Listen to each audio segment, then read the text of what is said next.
So one thing that we've adopted in the last, 12 or maybe 18 months or something like that is customer surveying.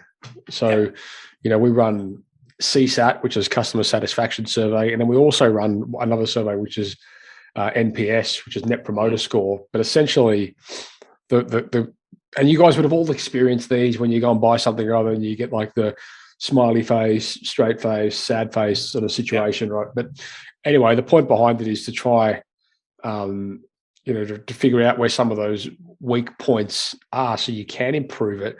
And I've got like one of my good friends. He's a client as well, but he runs a business. It's never grown because he's like the weakest point in it. I have no problem saying this on the podcast because he will never in a million years ever listen to any of my podcasts, which is fine. but like I remember him, one of his other friends who has a similar business. He went and invested in these, customer feedback surveys and setting all this stuff up, and using some tech and stuff to do it. And my mate was sitting there going, "Can you believe it?" Like he asked the clients what they had, like what sort of experience they had.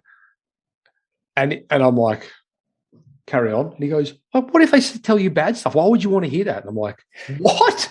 And I'm like, and I like straight away. That's it's defining and it's reflective when you look at his business. Like it's never grown, and he's the bottleneck, and he knows it. But the point is, like, guys, the good feedback is useless to you.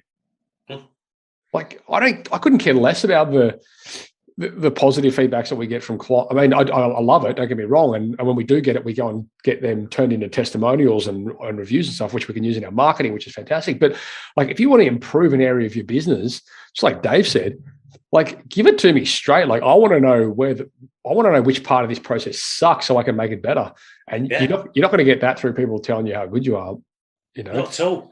And I even with my reviews in that 3 years that I had that gutter guard business, I ended up getting 147 5-star reviews in 3 years, which was a brilliant result. In amongst that, I had 2 4-star reviews. Wow. And my reply to those 2 people, because they wrote a glowing review, and I actually sort of said to them, what more could I have done to get it up to 5 stars? Yeah.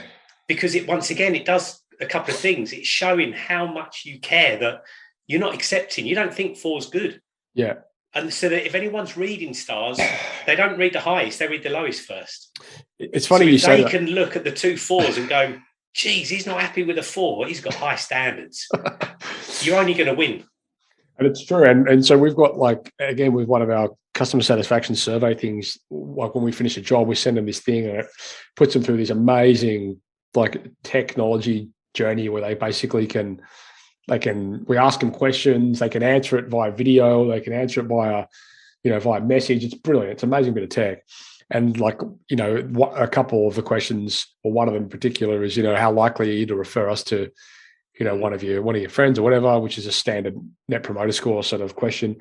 And you got the 1 to 10 answers. And even if it's a 9, like the video that comes back is me going, "Oh, only a 9, man, what could we have done to make it a 10? Like, superb. And I've had a couple of people go, "Oh man, like, actually, I don't know why I did that. I'll change it." Or which in truth is not the desired outcome. Like, I'd rather somebody say, "Well, there was this one thing," and I'd be like, "Perfect, give me the one thing." Thanks for that. Like, and this is like, I suppose when I talk about leadership, like looking the truth head on, these are the things that you've got to be comfortable with, and you should be looking for as a business owner, which are not going to give you the warm, fuzzy experience that some of your staff members might want, right? Like, as a business owner, you should be looking for the things you can improve, and that stuff is sometimes quite confrontational, and it's sometimes like it's a direct reflection of one of your failures, and these are things that if you haven't got thick skin, sometimes